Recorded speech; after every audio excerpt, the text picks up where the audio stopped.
I thought it important to give you a definition of individuation according to Dr. Jung in preparation for tomorrow's question and answer period. In preparation for the question and answer period, which we are doing on Sunday, January 21st, 2018 at 2 p.m. Eastern Standard Time. This definition appears in Psychological Types by C.G. Jung, which is volume 6 of the collected works. And the definition appears in paragraphs 757 to 762.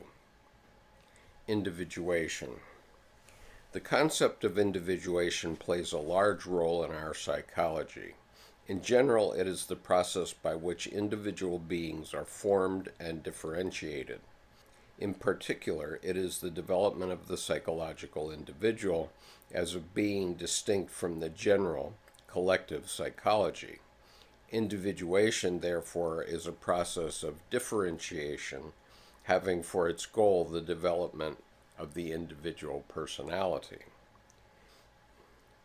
Individuation is a natural necessity inasmuch as its prevention by a leveling down to collective standards is injurious to the vital activity of the individual. Since individuality is a prior psychological and physiological datum, it also expresses itself in psychological ways. Any serious check to individuality, therefore, is an artificial stunting.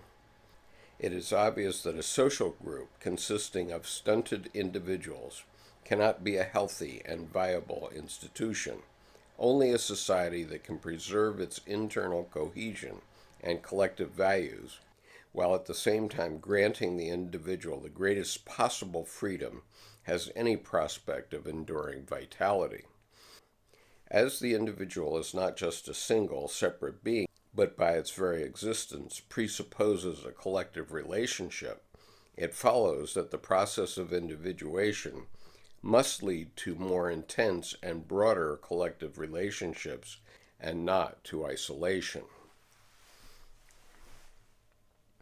Individuation is clearly connected with the transcendent function, since this function creates individual lines of development which could never be reached by keeping to the path prescribed by collective norms.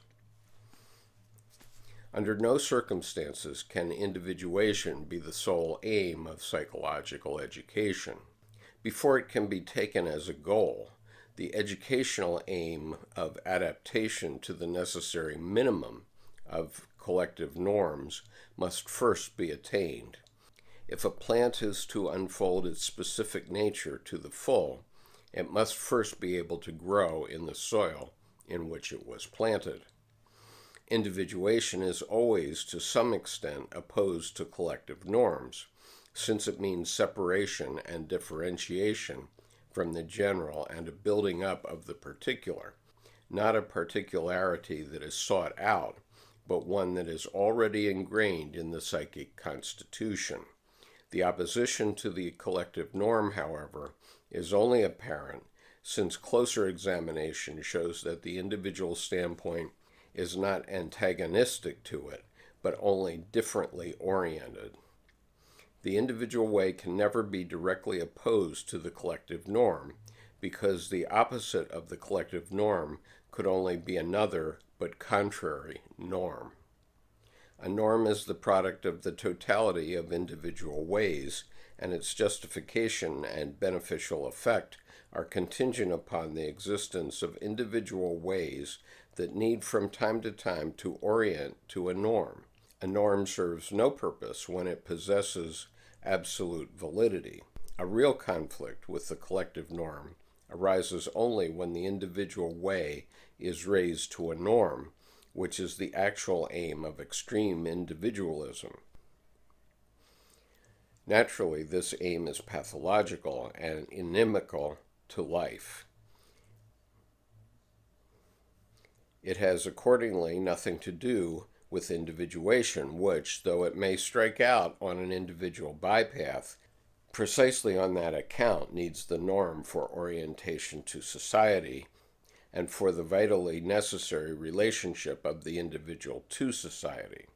Individuation, therefore, leads to a natural esteem for the collective norm, but if the orientation is exclusively collective, the norm becomes increasingly superfluous and morality goes to pieces. The more a man's life is shaped by the collective norm, the greater is his individual immorality. Individuation is practically the same as the development of consciousness out of the original state of identity.